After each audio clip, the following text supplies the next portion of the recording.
Stardust, Chapter 33, Part 2. The night had been going so well. Most of Twilight's human friends had gotten together to watch a movie, and her disappointment at having Charles leaving so early due to his work was quickly overwhelmed as she realized just what the movie was about.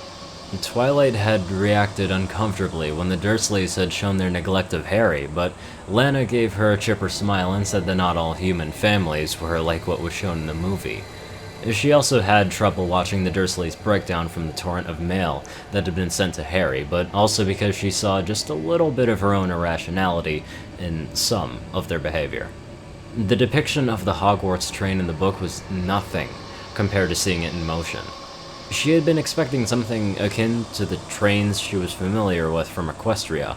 While both were steam engines, the colors and styles of both the engine and the train cars were dark and earthy colors, which gave it, and by extension the trip to the school, a far greater presence in Twilight's mind than the brightly colored train that ran between Ponyville and Canterlot. Hogwarts itself looked dark and ominous enough to give Twilight uncomfortable memories of her face-to-face confrontation with Nightmare Moon, but that was quickly dispelled once the insides were shown. It was simply amazing. Amazing.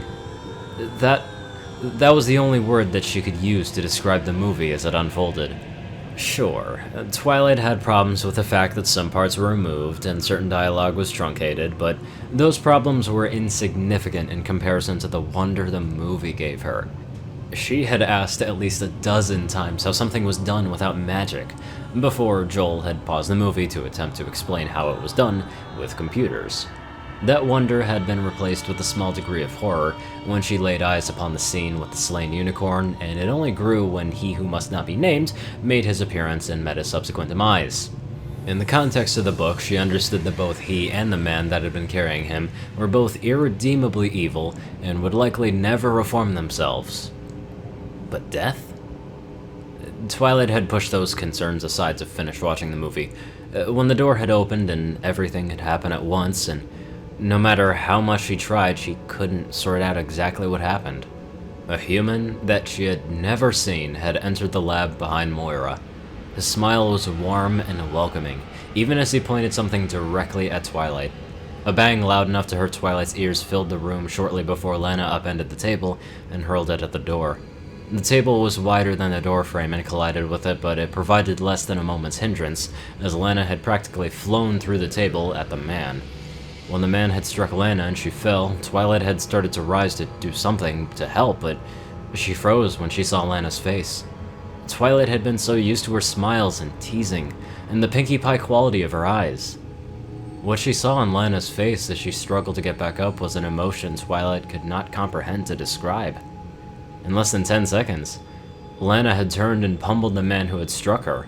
The crack of breaking bones only added to the horror of the scene, as Twilight saw the man's arm, collarbone, and shin broken so viciously and thoroughly. As Lana pinned the man to the ground beneath her, Twilight caught the sight of two other humans lying in the lab. Both wore the uniforms that she had seen both Matt and Lana wearing on other occasions. And both were clearly dead. Matt? Twilight asked as she tried to process just what she was seeing.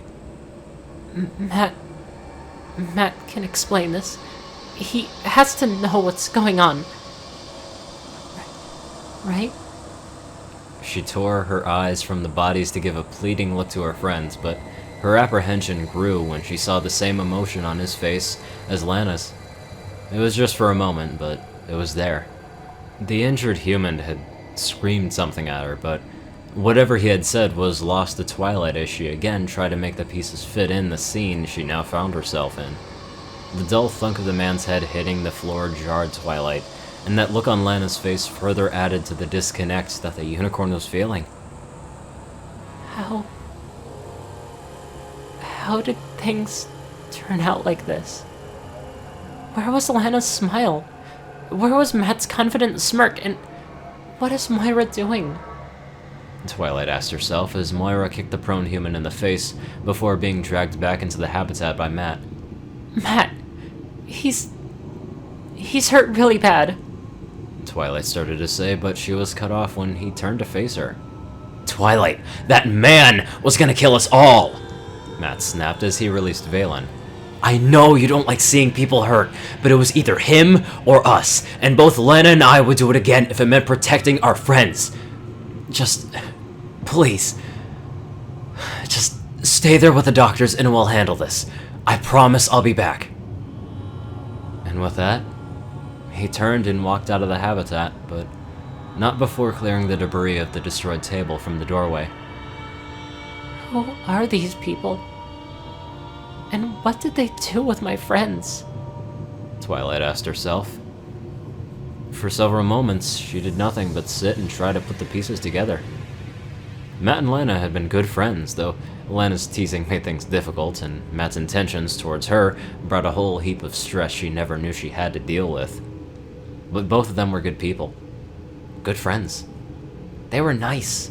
Nice people weren't capable of hurting others so badly. Right? But Matt and Lena had. And Moira had attacked him while he was restrained. None of her friends back home had done anything like that, and even with all of her time in Canterlot, she'd never seen that look on any guard's face. Twilight? The question nearly caused her to jump with surprise. Kim was now sitting on the bed beside Twilight with a sincerely concerned look on her face, and it took every ounce of the unicorn's willpower to resist the urge to break down on the spot. How could they do that? They always seem so nice and friendly, but they hurt that man without hesitating for a second. Twilight blurted after several long moments. They attacked him. I know he attacked first, but it just... It happened all so suddenly. Kim sat and listened as Twilight unloaded all of the problems and questions she had onto the doctor, before finally replying. I'm afraid I don't know the psychology of it. Frank would be better able to give you an answer on that, but I think I know the answer. Soldiers like Matt and Lana have to make split-second decisions for their jobs. Any hesitation might cost someone their life. As to how they act around you, normally, I can guarantee you that that's how they really are. What you just saw now was a disconnect of sorts. When they do what they have to do for their jobs, they have to separate themselves from it. If they didn't, well, I imagine it would get to them over time.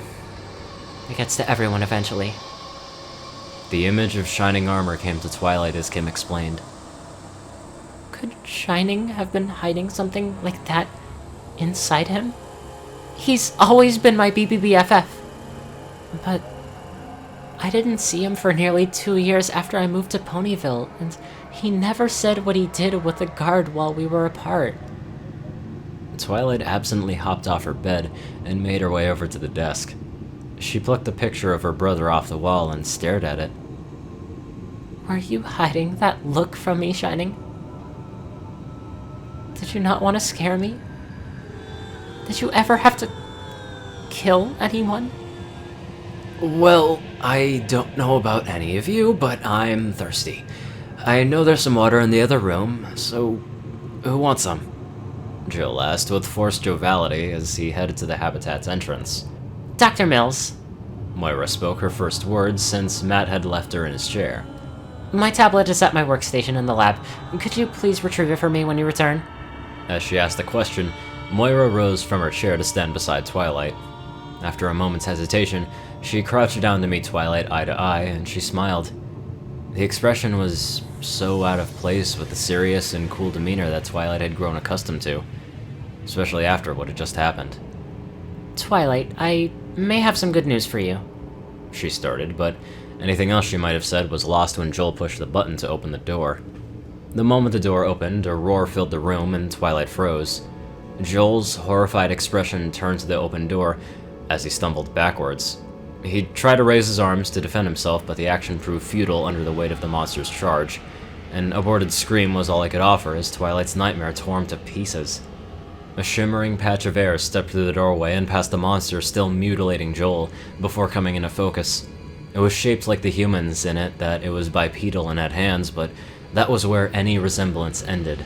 It was massive, and clad in midnight black armor, and its face was hidden behind a helmet and a faceplate of black glass. In its hands was something like the tools that Matt and the other soldiers had, and it leveled the tool at Kim. Kim screamed and she tried to push herself away from the door, but a bolt of green fire shot from the giant's weapon. It connected with her chest, and everything above her waist was reduced to ash. Moira screamed as she rose, and she scooped up the chair beside her to swing it like a club. Her attack was interrupted when the black-armored giant stepped forward and swept her aside with a backhand. Moira was lifted off of her feet by the blow, and she crashed headfirst into the mirror that adorned one wall of Twilight's habitat. A spiderweb of cracks blossomed from the impact, and the doctor slumped limply to the ground. The giant spared her no further attention as he turned and reached for Twilight. "Shift it!" Matt shouted as he dashed down the staircase and entered one of the side B3F corridors. Throwing caution to the wind, he sprinted down the side corridor and rounded the corner to catch sight of the main B3F corridor. The entrance to the Stardust lab was a carnal pit. Even from a distance, Matt could tell there weren't any survivors, and with the lab's door ripped out of its frame and lying amongst the bodies, there was no doubt as to where the aliens were. Before Matt could get any further, a massive spike of pain drove down into his skull and caused him to trip and fall, and the clatter of armor and weapons behind told that the soldiers behind him had suffered similar fates.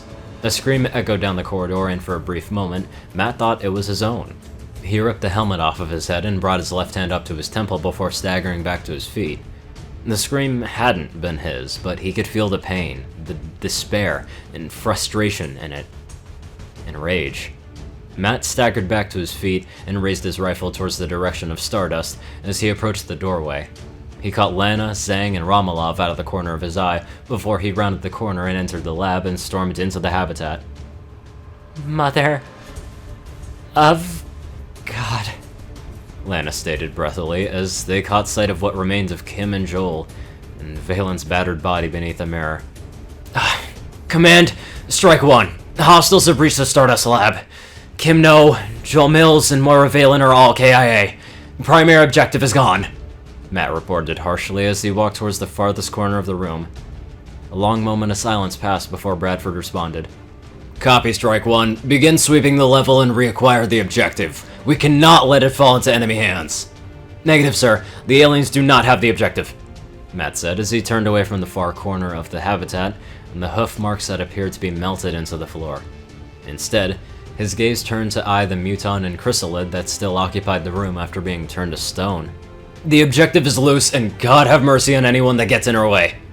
He was just about to turn and exit the lab when a hand grasped his ankle.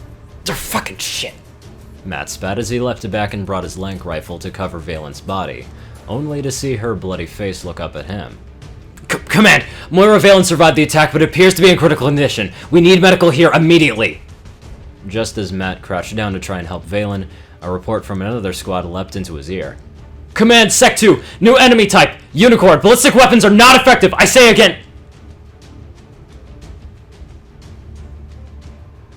When asked what had happened later, Twilight could honestly say she had no memory beyond a few brief words her friends had said to her. And a single thought. It was either him or us. It could have been me. It could have been my friends. Or I could choose for it to be him. Any hesitation might cost someone their life. Twilight had hesitated. She had let her fear preventing her from acting. And because of that, her friends had died. They died because of her. She may not have directly caused their deaths, but she had the power to save them. But she hadn't. It would not happen again. She was going to stop them all. It was not a promise, because promises could be broken. It wasn't a prediction, because predictions could be wrong. It was a statement of intent, and Twilight would make that intent manifest upon the world. Gone was the socially awkward magical scholar. Gone was the nervous and lost little girl. In her place was a nexus of magical power that now had only one reason for existing. She had failed her friends, and she wasn't going to fail any others. She was going to stop them all. The crack of displaced air was the only warning that Security 2 had that they had been flanked. Lieutenant Joe Martinez was the first to lay eyes upon the new threat. Unlike all of the previous aliens that XCOM had encountered, with their plasma weapons and heavy armor, this enemy appeared nothing more than a quadrupedal shadow with a horn sprouting from its forehead wrapped in lavender flames, and it was advancing calmly on Sec 2's position. "We're flanked! Unicorn!" Joe shouted as he brought his assault rifle around to fire, but in a flash and crack, it vanished, only to reappear in the midst of the pack of sectoids that the security team had previously engaged. A wave of purple energy pulsed from the unicorn, and the sectoids were petrified where they stood. "Command, Sec 2!" Martinez shouted into the comms as he opened fire on the unicorn, and the rest of the team joined him. Chips and pockmarks appeared on the sectoid statues, and a few bullets were on target but simply evaporated the moment they reached the lavender flames around the unicorn. "New enemy type! Unicorn! Ballistic weapons are not effective! I say again!" It registered the attack and turned its glowing eyes onto the security team before sweeping downward, and the unicorn vanishing in a flash of light.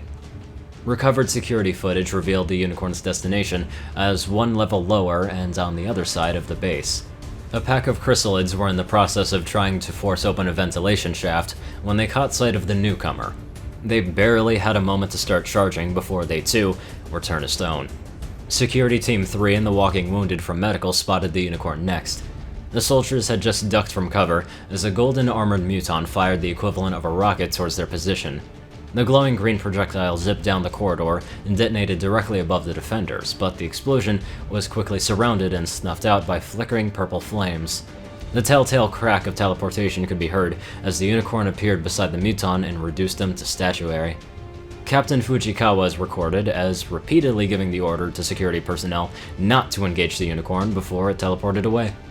The tail elements of Strike 1 encountered the unicorn next as they attempted to link up with their lead elements before being pinned down by invaders. 3 mutons were instantly petrified, but the shielded mechtoid appeared to be unaffected. It let loose a barrage of plasma at the unicorn as it charged. The unicorn turned its head like a turret acquiring a target, and the vault door to containment flew as if it was though the reinforced concrete and steel walls it had rested in it were little more than wet cardboard. Both the door and the mechtoid flew through the 4 interior walls before colliding with the bedrock around the base's outer wall. Similar reports from a dozen other locations from around the base were reported before the unicorn encountered leading elements of Strike 1 in the Sky Ranger hangar. "Twilight!" The word reached her ears, and it sounded familiar. The voice sounded familiar too, and brought up comforting and happy memories. "Twilight!" Again the word was heard. No, not a word, a name. Her name. Her name was Twilight, and his name was... Matt? Twilight said, and the power she had been channeling faded. Her horn ached. Her brain ached, and her entire body felt as though it had been through a marathon. She caught sight of Matt, and just for a moment she forgot how she had gotten to her current location. Matt! Twilight sobbed as a sudden wave of despair hit her. And she didn't know why. What was she forgetting? Bloody claws. Ashes on a bed. Blood dripping down a cracked mirror. Matt! Tears flowed freely down Twilight's face as she remembered. They killed everyone! The power she had channeled came back to the surface, and she was once again engulfed in lavender flames. The tears instantly evaporated from her now glowing eyes, and she turned to look up at the open doors above her. I will not let them hurt anyone else! I will not! Twilight teleported directly upwards and into the sky as she surveyed the chaos around her. Human and flying machines tried valiantly to assault the formation of alien ships, but were driven off again and again by waves of green fire. Another group of human flying machines was attempting a massed attack from the opposite direction and was suffering greatly for their efforts. One of the alien ships had landed, and swarms of aliens were marching out and towards the burning surface buildings and the gaping doorway that Twilight had just teleported through. Among the aliens were a trio of squat metal machines that were taking shots at the human flying machines with beams of crimson energy or volleys of what looked like fireworks. Twilight's glowing eyes scanned every inch of the machines, and when she found no life within them, she struck. The first had no way of defending itself as Twilight teleported inside of it. The resulting displacement split the machine in half, and Twilight walked out of the rubble and set her eyes on the other two. Telekinesis grabbed hold of every single part of the second machine, from the largest armor plate to the smallest rivet, and pulled. The machine flew apart at the seams, and each part dropped shortly afterwards. The third machine turned to face Twilight before vanishing in a flash of lavender light. The unicorn didn't pay any mind to that mighty crash that sounded behind several moments later as the machine came crashing down to Earth. The ground troops all turned to fire on Twilight, and she responded in kind with a rolling wave of magical energy that left an army of statues in its wake. She was nearly ready to search for new targets when one of the alien ships fired on her. The ship-class plasma blast struck Twilight dead on and was dispersed by her lavender flames, but the heat had managed to partially penetrate the defense and catch her attention. Go away. Lavender energy enveloped the entire UFO and sent it flying out of formation to collide dead center with the first of the massive ships hovering in the sky. It passed cleanly through and clipped the forward section of the next ship in formation before disappearing over the horizon. With her attention now upwards, Twilight's eyes caught sight of another alien ship. She wasn't trained enough to differentiate between class or type, but her eyes still caught the massive amount of magical energy emanating from one of the ship's crew. The magic was both flowing to the crew member in question from some distant location, as well as filtering downward to all the aliens Twilight had not yet petrified. Twilight blinked and teleported herself into the ship to deal with whatever was on the ship, but she wasn't fast enough when she laid eyes on her target. It was tall and extremely thin, with the entirety of its body hidden beneath a crimson robe. Any facial features it might have had were hidden behind a silver helmet that turned to face Twilight the moment she appeared. Twilight was a moment away from petrifying the robed figure, just like all the others. But then it spoke. The defense that Twilight had been channeling was absolute. Any attack levied against her would be met with an equal amount of energy to negate it. Only an attack of sufficient power to completely overwhelm Twilight's energy capacity could even hope pierce the absolute defense. Her target spoke with a weight of 1,000,000 minds behind it. The Apex. Twilight screamed as she felt her mind being overwhelmed by those two simple words. Her defenses flickered and died, and she had tried to struggle to stay on her hooves. Her struggles were in vain, and she collapsed. The gift in this one surpasses all others. Yes, it will succeed where we failed. Twilight tried desperately to stand, or to retreat, or use her magic to even kick at the rope thing before her as it approached. She felt it in her mind, observing every moment of her life and dissecting each one in painfully slow sequence. 4 arms emerged from beneath its robe and began to reach for her. Ascendance will soon... The voices in Twilight's head cut off instantly as a beam of purple light shot through the ship's floor and landed dead center in the alien's helmet before passing out the backside and into the ship's ceiling. With the voices and pressure now out of her mind, Twilight was able to muster enough energy to teleport one last time. It wasn't her best teleport, and she ended up falling a dozen feet through the air to the ground. She struggled to her hooves and she saw Matt and several others rushing towards her. Twilight tried to call out his name, but her voice was gone, so she settled on running to meet him. Her body and horn ached from the strain of everything that has happened and simply begged to lie down and rest. But she continued her run. Then there was a gunshot.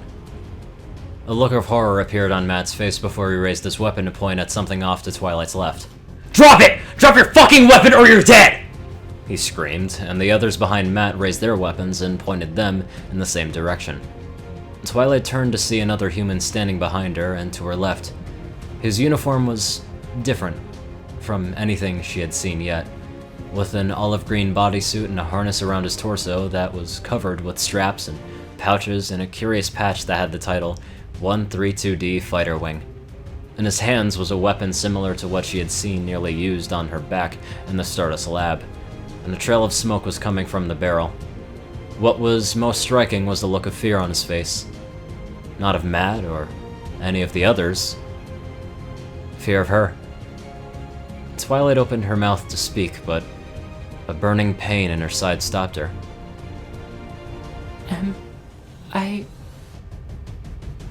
Oh.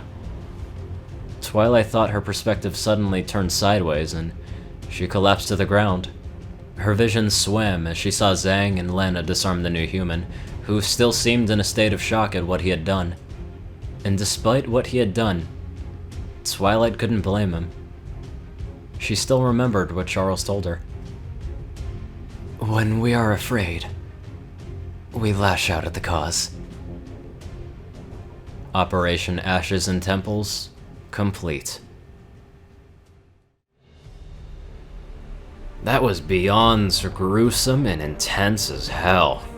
Anyway, I'd like to give a very special thank you to my sweet donators: Yoshi Super Saiyan 2, Peter Coulthard, Nicholas Springthorpe, Dospo, Rainbow Dash 1990, Runescythe 9852, Jimmy Walls, David D. Sanchez, Dwight Cornel, Gagi, Secret Moon, ORIAN KAIJU, Starlight Glimmer, Trey, Pokekillerzach, SoulDragon, Dak Britton, Joe Pierce E, and Reno. Thank you all very much for watching this video, and I'll see you all in the next one.